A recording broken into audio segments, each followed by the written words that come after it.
Hi, I'm George Faber, editor of the JWFO. Top-notch clinicians sometimes criticize evidence-based practice when it is not in line with their clinical findings. In other words, they want the theory to conform to their practice and not the other way around.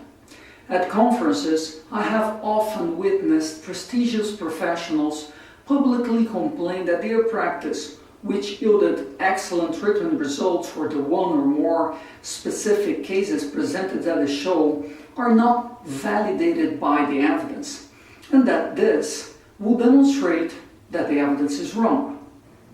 Obviously, that may be the case, but in most cases, it is not.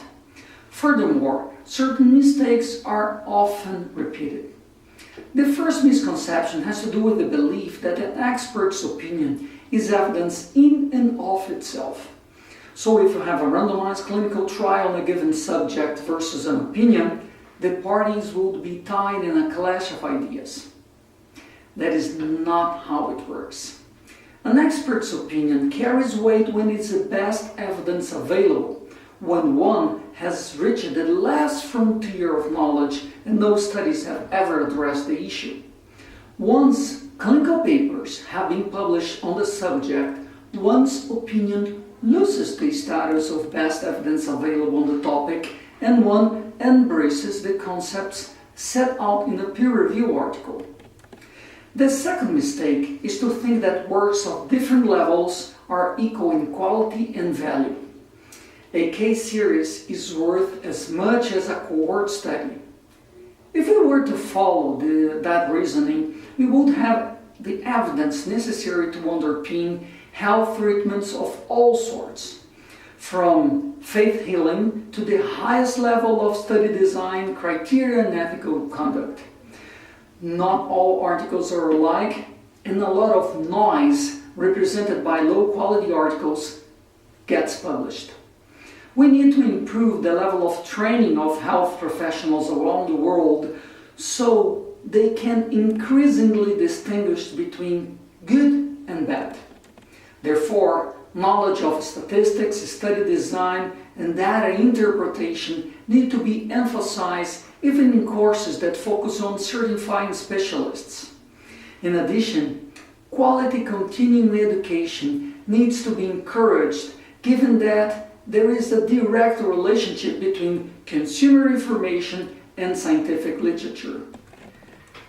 The third misconception involves systematic reviews. Not all are alike. Not only does the methodology vary, but so do the inclusion criteria of the studies. Readers need to develop critical thinking to understand the potential constraints of a given study in case such limitations are not clearly explained by the author. Doing so requires inclusion criteria and a heterogeneity test when a meta-analysis is undertaken, among other factors.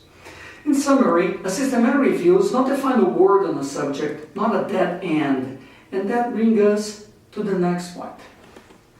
When a systematic review or Cochrane review proves inconclusive, and we have no evidence to support a particular clinical approach, it does not necessarily mean that the idea was not validated. In some areas of knowledge, we may never attain the highest levels of evidence because of certain method limitations or ethical constraints. For example, the randomization of patients for treatments that use orthognathic surgery in certain study designs creates a major barrier. That is, the fact that a chance choice should not be used to determine what the face of a person will look like throughout his or her life. So perhaps we will never have quality RCTs to determine if orthognathic surgery performs better than the orthodontic dental compensations of dental-facial deformities. Finally, it is important to note that the clinical experience of all of us is affected by cases of non-compliance and missing outcomes. We tend to accumulate unsuccessful cases in our memory and when teaching our classes. This leads many clinicians to inflate their success rates, since their unsuccessful cases simply vanish for different reasons.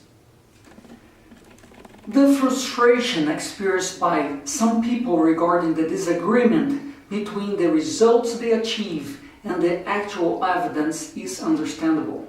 However, more often than not, the problem lies in a lack of training to critically evaluate the evidence. We must continue to focus on professional training so as to enable clinicians to interpret information. This will lead us to increasingly better and safer treatments.